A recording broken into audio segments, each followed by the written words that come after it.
Do you know many people are having trouble with expanding storage on their Moto G84 5G? Don't worry. In this video, we'll show you how you do this. Let's start. Step 1. Supports microSD cards.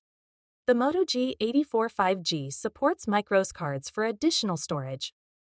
Step 2. Uses up to 128 GB. You can use a microSD card with up to 128 GB capacity.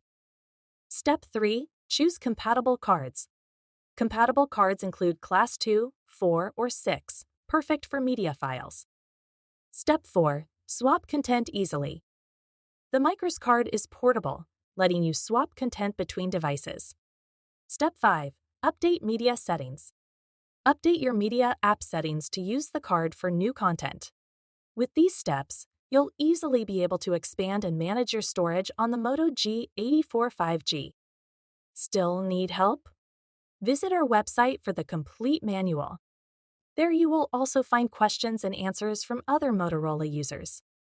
Did you find this video helpful? By subscribing, you help us continue to answer users' questions. So, subscribe to our channel. Thanks for watching, and see you in the next video.